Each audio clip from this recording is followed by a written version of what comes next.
Hey, this is Pastor Dave, and this is your Monday Mojo. Hope you had a great weekend. So I'm wearing this shirt because this time last year, just a year ago, we were in the middle of celebrating a second round playoff run by the Pacers against the Cleveland Cavaliers, who nobody really gave us a chance to beat them, myself included. But we were up 2-1 at this point. And we went on to win that one, and then we were going to play the mighty hated Knicks. Nobody thought we'd win that series, and we did. And we went to the NBA Finals, and nobody thought we had a chance against Oklahoma City.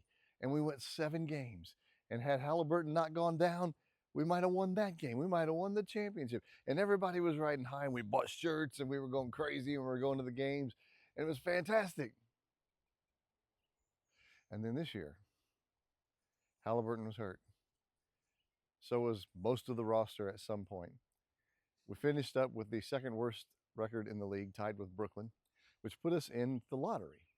Now, the NBA has this way of rewarding teams that have not played well and finished poorly. Now, I'm not sure whether that's a good idea to reward teams for not playing well, but NBA does it, NFL does it. But the NBA's way of doing it is stupid.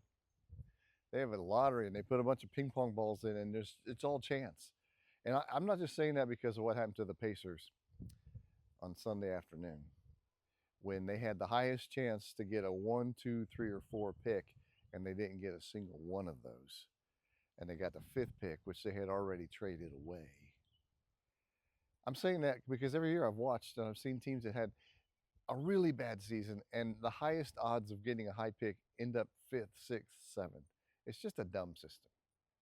But my point is this: last year we were riding high. This year we've been riding low. We thought, hey, we're going to get a top pick. We don't get anybody. Nothing.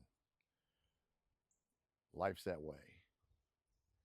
Life's not fair.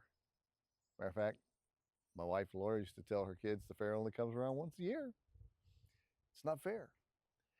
Chuck Swindoll said, if you want to have a balanced mental attitude, if you want to have a balanced mental state of who you are, you need to remember this. Life is 10% what happens to you and 90% your attitude towards it. Now, I meet a lot of people today who flip that.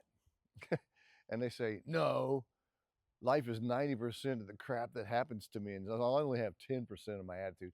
And if you live that way, you're defeated.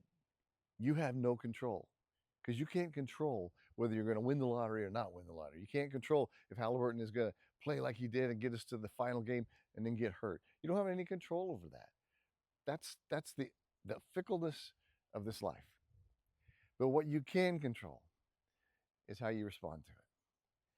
So if you take Chuck Swindoll's advice, Chuck Swindoll was a pastor and an author, and he wrote great things.